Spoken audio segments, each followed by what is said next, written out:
Keith, thanks for having me. We're in Eugene, Oregon, and this is St. Vincent de Paul.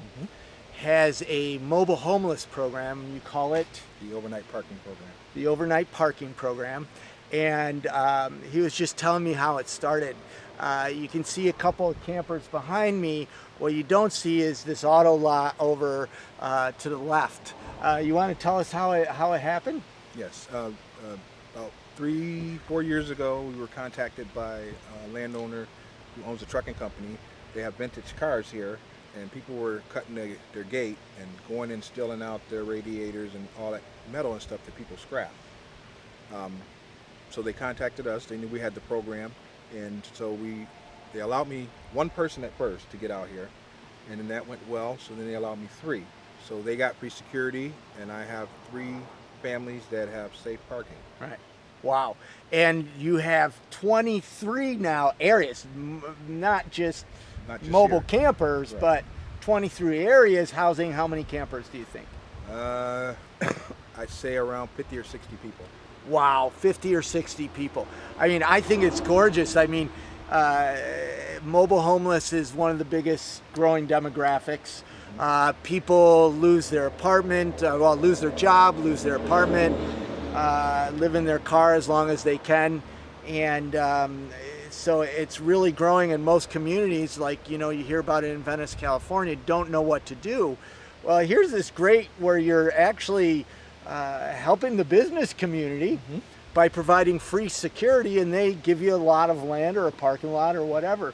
So, but you also do case management. You try to get them out of homelessness. Correct. So tell me about that, because 23 areas to drive around, that's kind of crazy. It is very crazy. There's not enough hours in the day. But on the other hand, once we get them into the program, our organization, St. Vincent de Paul, we have many different branches that branch out. Whether if you're a veteran, we have veteran programs. We can get you set up with our own low-income housing. They can get them set up to get Social Security, disability, all those things that are ran out of our organization. Wow. In all my travels, this is the only pro-mobile homeless outreach, inreach, whatever you want to call it, I've seen. I mean, and it's great. We just met Randy, and he's got his garden, and he's been here for a while. And gosh, more communities need to look into this. How do people get a hold of you? If what's your website? And it's SV. My email address is kheath@svdp.us. But St. Vincent de Paul, I guess, is stvincentdepaul.com. Okay.